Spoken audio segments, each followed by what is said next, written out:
Hello, and welcome to Wise Up with Open Water, your regular dose of wisdom from the open water community.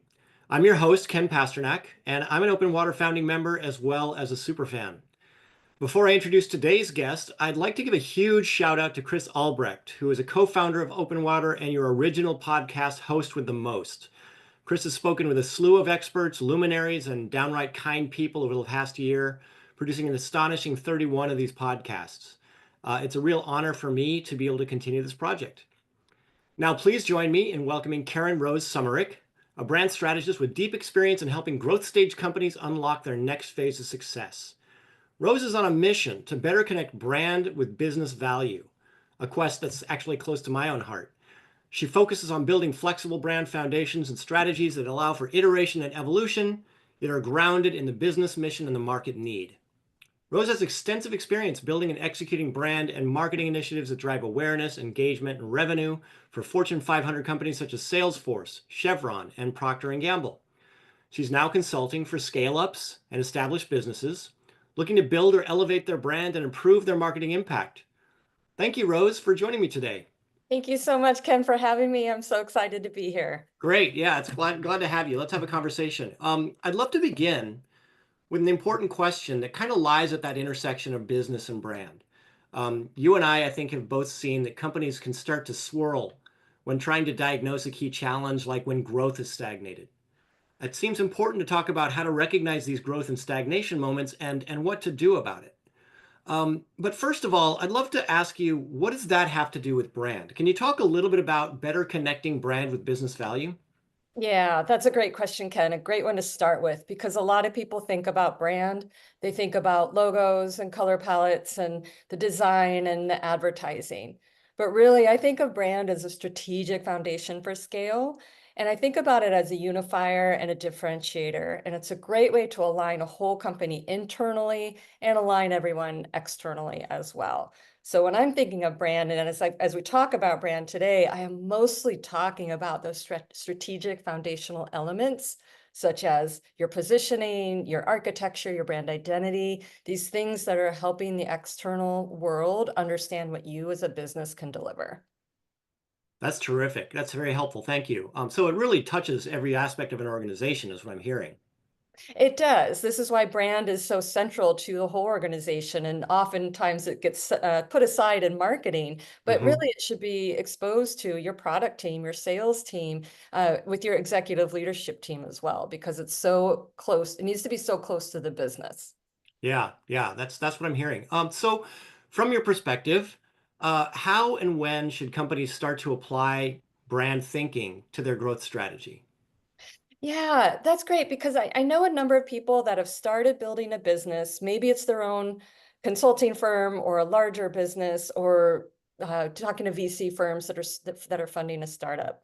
And I would say that at the startup level, you're still thinking about product and market fit. So it is not as crucial at that time. You still want to think about it, but you're probably doing the internal work of, what is this product? How's it serving this audience? Is there the need there? And you're focusing in that way, and you want to stay really agile and fluid during that part. Where you want to start really digging into brand and how you're positioning, how you're addressing your customers, it's really when you're starting to grow, those early growth stages, and really then starting to scale. And there's other times during the life cycle, there's the maturity stage where you still need to tend to it, but not so much emphasis there. But there could be another time where you're just fully transforming. We've seen brands in our lives completely change who they are, what they're offering into the market, and that's when brand is important. I think today we're mostly really thinking about those early growth stages and times when you're starting to scale up a business. Okay, so we start off with product market fit.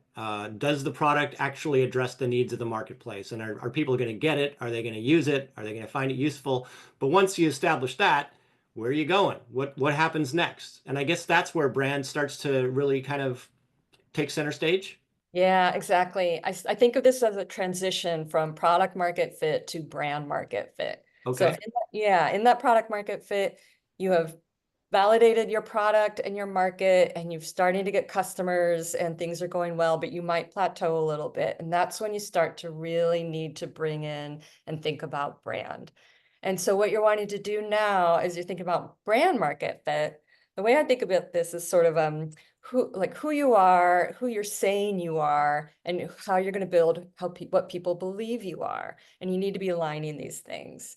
And so with that transition from product market fit to brand market fit, first wanting to look internally at yourself. What is your mission? What are your product capabilities? How are you actually delivering? Secondly, the articulation of this then for your customers. And third, making sure the delivery is actually meeting the customer expectations then based on the articulation. And you can think of times where you've seen companies not do this well.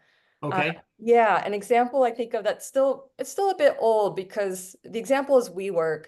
WeWork has Mm, actually done a pretty good job of becoming more consistent in who they are and who they say they are. But if you think back 5 years or so, 2019, they were saying they were a company that was changing the whole world when really what everyone was thinking about them was they're a co-working space company, they're a real estate company. And when you have that kind of mismatch, it really does cause a lot of customer tension, customer confusion, and it makes it really easy for customers to want to pull away.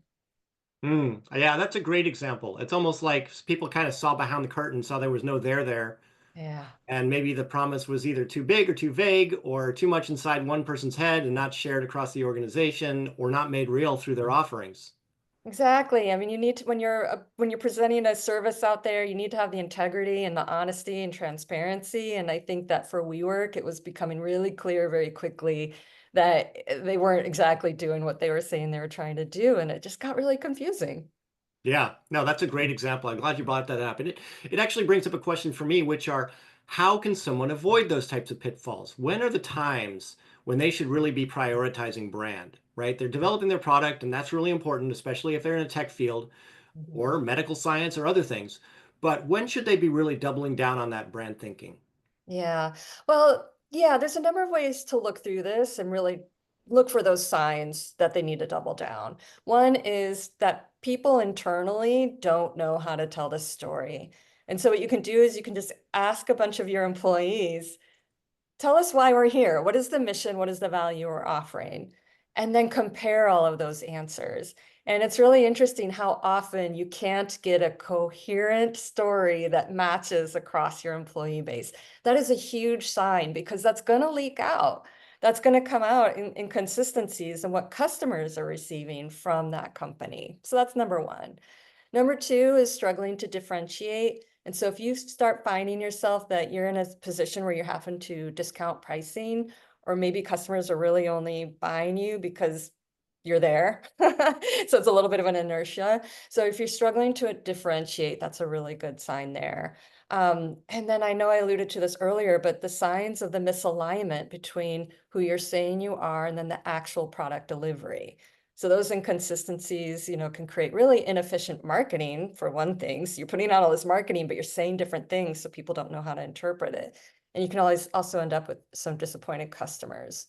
So those are some of the initial signs that I think about, especially that internal one, Hmm. tell that consistent story. So are there any like ways of thinking about this or exercises that you might recommend to someone who doesn't have the experience that you have, the track record that you have in diagnosing and solving for these challenges? Yeah, there's a few diagnostic tests I can think of. So first one being, I think that one about where you ask everybody in the Hmm. company, do what it is, and really just take it as a serious exercise and compare notes. So that's a really good diagnostic one. That's basically an alignment test. Second would be, and this is the biggest one and sort of the hardest one to face, is the disappearance test.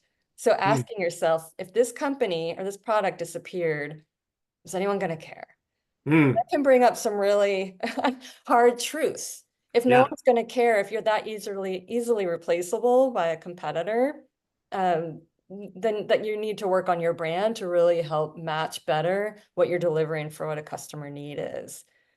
And a third one might be just differentiating with your competitors, making sure that it's really clear that your voice and your identity is very distinct. People would know you by seeing that. If you can just swap the logo over to another competitor and it still feels like it's theirs, then you've got a little bit of an issue there.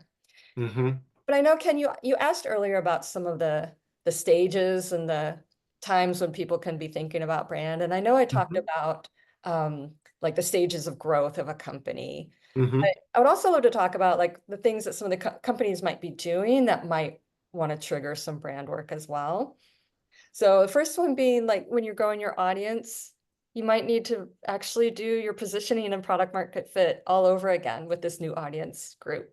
So I think Mm. it's really important when you're doing your new offerings, if they're starting to get a little bit proliferated and fragmented, you're going to need to do this work.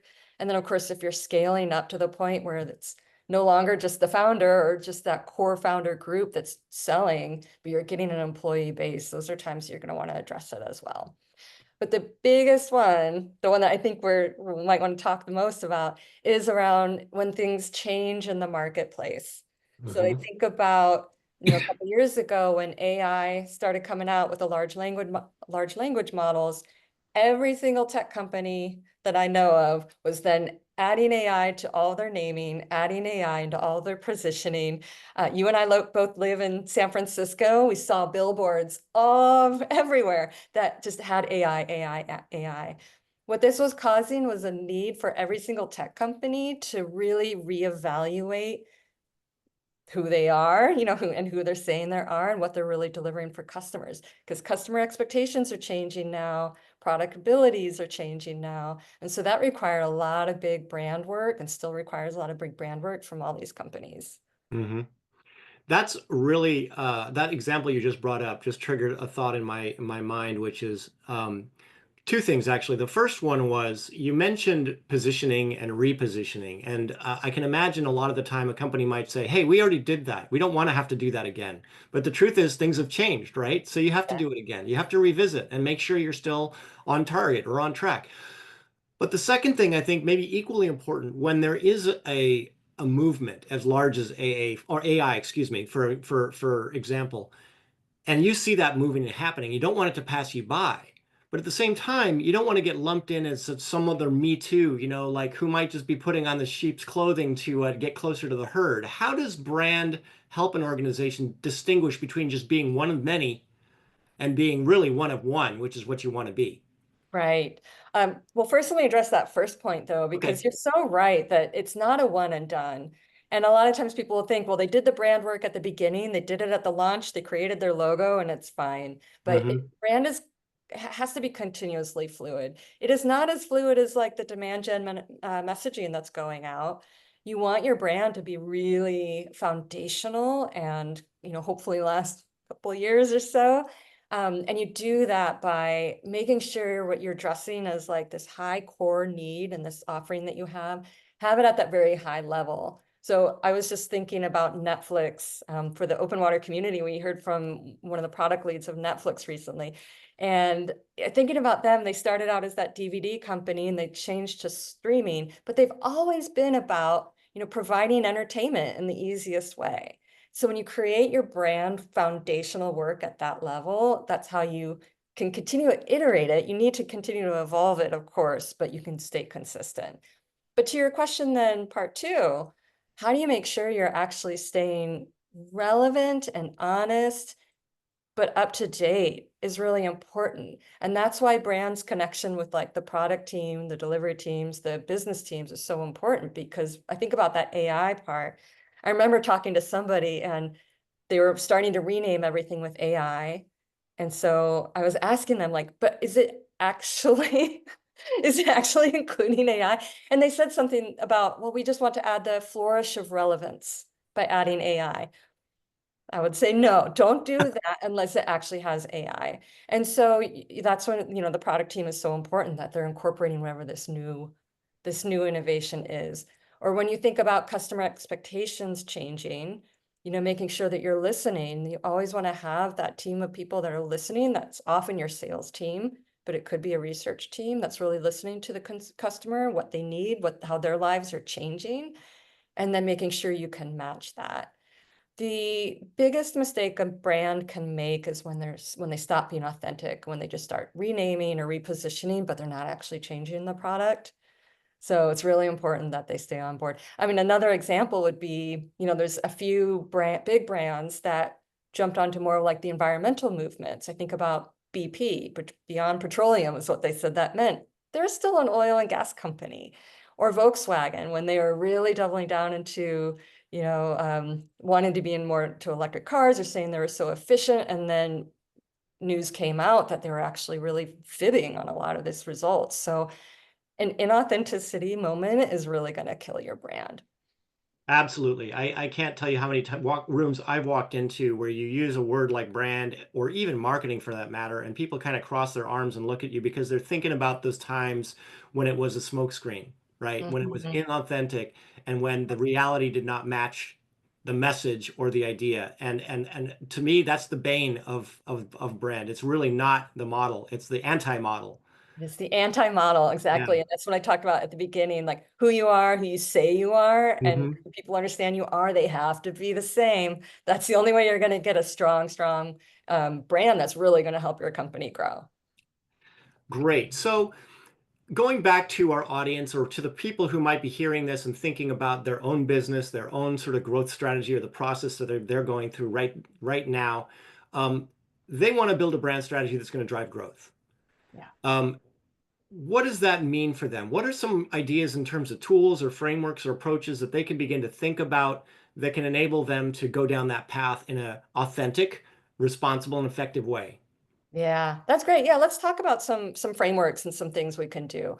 Because the great news is, even though brand can often be a lot of work, it's not a huge investment when you're thinking about how you make sure that your brand is authentic to what you're actually delivering for customers. Like it, to me, it's table stakes of business anyway, but it's making sure that someone's there to align it. So first, let's talk about positioning, or really these are like the brand foundations, and making sure you're getting these written down in a way that everyone in your company is aligned and understanding and agreeing that this is what you do, and then have this then to build from. And so some of the things that you'll want to work on is, first of all, like your mission, vision, values. So that's making sure that you're all aligned towards that same vision, and no matter what business you're in, you're aligned towards that. And having the values then that are articulated that attract an employee base that want to work in the same way to drive that mission. So that's one. Building your positioning statements. So that's the understanding and articulation of your product, your audience, what you're delivering, how it's delivering. So having that written down, and so many people will say, yeah, we know what that is. We know what that is, but it's not written down. And so they actually don't have a consistent way of talking about it. So that's another one. Um, a narrative is really important to have. And that's one that I've only started learning about really in the last few years, as we really start to think more about storytelling. And I don't know, Ken, if you found this in your job as well, how important the story has become to brand. And so writing up that narrative that is used both internally to emotionally inspire people internally on the job, but then externally as well. You can pull from a narrative and use that in external messaging, making sure, again, the customers are really understanding who you are and what you're about. Those are the first, I think, most important ones I would think about. So second ones would be, another one would be brand architecture. So if you've started to grow and you're launching products or acquiring products or mergers, anything that sort of starts to make it so that there's more businesses or more products and services to be communicating out, you're going to want to do some architecture on that. And that's just organizing. Mm. What are these businesses and how are they driving equity into which brand? Architecture is one of those things that I love it. I think architecture is so fun. And I can get pulled in on any architecture project easily because a lot of people think it's really dry. But having that organization, that's going to help all your product marketing teams and all your product teams understand where they fit into the overall brand landscape. Those are a couple. Should I get into brand identity as well? Or do you Why want to? not? I mean, Okay. we start at the top saying it's not the be all and end all of brand, but it certainly doesn't hurt. It does not hurt. It's very important.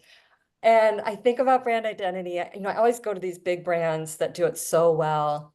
Apple, Nike, Harley Davidson, Airbnb. When you think about brands like that, they are so consistent in visually expressing and verbally expressing who they are to the customer. You can hear a line If they believe you, if they think your dreams are crazy, tell them what crazy, show them what crazy dreams could do. People will think, oh, that's Nike. That's Nike. That's their voice. So identifiable. If you see red, bright cardinal red, you're going to know that's Coca-Cola. And so these distinctive brand assets that you can build for your brand identity are really like, and do this after you have built all those strategic brand foundational elements, then build that visual identity that's going to speak to those things. So you think about the red of Coca-Cola and they're all about happiness. That red feels like happiness and they own Christmas. So that's a good one. Yeah, there's so many that really, they tie really well. Harley Davidson is another one that I love. My beginning of my career was in the motorcycle industry, actually. And their whole thing is about freedom. It's freedom of expression, freedom of freedom from societal norms, freedom from, they've got these great commercials where it's somebody working in an office and he just has to get out and he's out on the open road on his motorcycle. That speaks so well to that customer. Their whole brand identity speaks to freedom. All of their advertising speaks to freedom. And that's how people have them all tattooed all over their bodies as well. So the brand identity, it comes from the strategic place, but having that visual is really, really important. And that does include a logo. Like Hmm. I think the logo is really important to have that really quick visual cue if you're in a crowded marketplace or having something where people are scrolling on their screen, they can see it and recognize it really quickly. I don't put logo at the very top of the things that need to be uh, created. I don't have a logo for my agency yet, but I'll create one soon. But the visual design as a whole is really important. Yeah, I really like the order in which that appeared in your list of things to think about because I agree, you've got to have a story to tell before you know how that story is going to get told. Yeah. And you have to have some principles and values before you begin to express those through color or symbol or even name, right? And I do, my experience tells me not enough organizations maybe think that way. But when they do, and I think the examples you used, Airbnb, Harley Davidson, Apple, Nike, I mean, they have done that right, and they have done it for decades, almost centuries in some cases, right? And Right. it sticks for a good reason because there's Yeah. meaning, there's story, Yeah. there's Yeah. value, and it's aligned. Exactly, exactly. I'm a little envious of the brand teams that get to work on Nike because they just have never really had to come up with anything new. Everything always speaks to this inspiration. And I don't mean to put them down. They do beautiful work of translating inspiration in so many different ways. But when you have a really solid brand foundation like that, and that strategic like North Star, Hmm. it just makes all the other branding work so much easier. Agreed, agreed. And I've seen it happen, and it's quite wonderful when you do see it happen, isn't it? It is. It is. Yeah. It's a joy. And I Yeah. know I always feel this pressure that I need to be coming up with more recent examples. But why? These are the companies that are doing amazing work. But I can also point out when one of my favorites, made a mistake and think in how they're expressing. So the example is Apple. Okay. So, right, they are so consistent in looking, this intuitive, clean design. They're very consistent in showing up as this creator and speaking to the creator audience. And they do beautiful visual storytelling. But if you forget who your audience is, like they did last year when they did the iPad commercial, do you remember this, You're Ken? gonna have to refresh my memory about this one. Yes. Yeah. Well, they only had it up for like a day or a couple days, I don't know, and they pulled it because they had such lashback. So it was musical instruments, paints, all these artist tools within a vise, and it gets crushed, and it was beautifully done. And it hurt the soul of every single person who identifies as a creator. And it was a very rare slip from an incredible brand who normally doesn't slip like that. And they normally have that really consistent, they know they're a creator, their audience is a creator, so they speak in that more harmonious way. So they made that slip, and it's the importance of when sometimes if brand wasn't regarded. Hmm. Somebody thought a little bit too much about making a beautiful commercial rather than thinking about the strategic elements of the brand. I do remember that now that you mention it, and I had the same impression. It was like, okay, so if they are enabling creators and they've just created a commercial that makes it feel like they've just taken everything away and now it's the iPad that just does all the work and you have no role in this, What good is that? Yeah. Oh, It's a that was a broken promise. it was a broken promise for sure. And just, we all identify in certain ways, and we identify with brands that we feel that cohesiveness with, right? Hmm. We feel that kinship. And so Yeah. I think a lot of people felt really let down at that moment. So Hmm. Apple handled it really, really well. They pulled it immediately. They apologized. It's all good, but Hmm. it was a slip for sure. Well, I'm glad you brought that up, Rose, because I'm sure a lot of people here are thinking, I don't want to mess this up. I don't want to, get to a point where either I get stuck or I did something wrong or I said something wrong. And it makes this idea of expressing your organization's value and storytelling that much more daunting. But the reality is mistakes happen, markets change, worlds change, and the principles that you've talked about before can be revisited. They can be revisited, absolutely. And Yeah. it really speaks to the importance of internalizing and aligning your entire employee base and Mm. not just training them once and then leaving it. It has to be part of the consistent communications, which is why I think it's so important that brand and culture are combined and brand and values are combined. That way it's spoken about pretty much daily. So Hmm. you have that alignment with all your employees. They understand the brand, they know what it means. Like, good best practice is make sure that your people in the brand and creative teams or your agencies that you hire are just really well versed on what these brand foundational elements are and the guidelines to make sure those kinds of mistakes don't happen. And to have a really good PR response team too. We saw that with Nike a few years ago when there was one of the Nike shoes blew up on one of the college basketballs, All uh, right. like during March Madness. And you would think that would be such a horrible thing. And it was all over TV. And then Puma and I don't know, Reebok or something, like they kind of jumped in and tried to take advantage of that moment.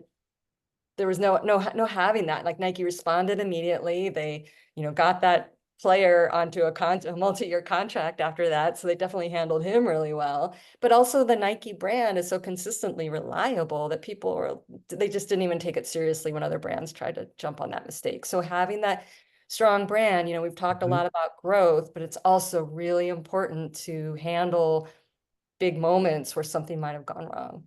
Yeah, that's great. So you've taken us on quite a journey here, Rose, from a first idea of a product to making sure the product market fit is there, to seeing some growth happen, to adjusting to brand market fit, and making sure that you have all the fundamentals established for that to really help you grow and become your North Star, so to speak.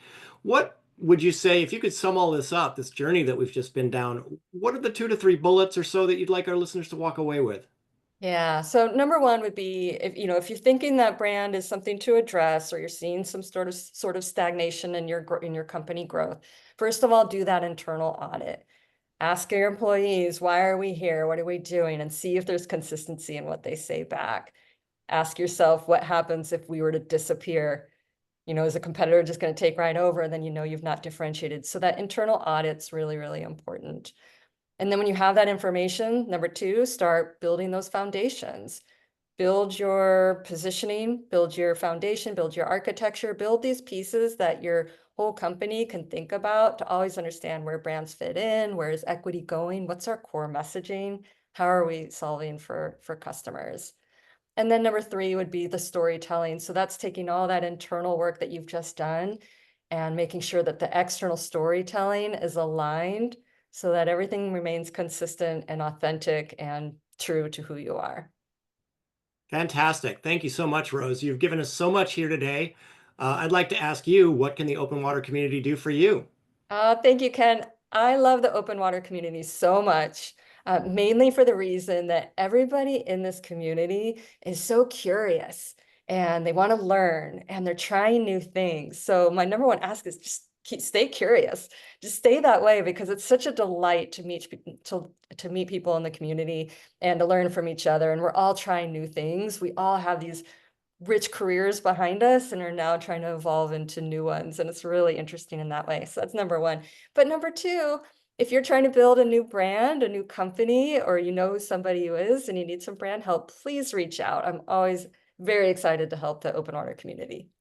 Well, thank you so much. How can the open water community listeners reach you if they'd like to follow up? Yeah, probably easiest is LinkedIn. So you can Okay. find me at Karen Rose Sommerich, even though I go by Rose now. That is a little brand. Yeah, couldn't control what the name of Karen became in society, so I changed my name to Rose. So LinkedIn is one, and then the second one is my agency website is called brandcatalyst.agency. So there are a few Brand Catalyst agencies out there. I'm still testing and learning in very much the startup phase. So that name is a TBD placeholder, but brandcatalyst.agency. Wonderful. Well, Rose, thank you so much. It's been great to have this opportunity to talk to you, to share your wisdom with the community, and very much look forward to seeing you at the next live event. Thank you so much, Ken. It's been a pleasure. All right. Take care. You too.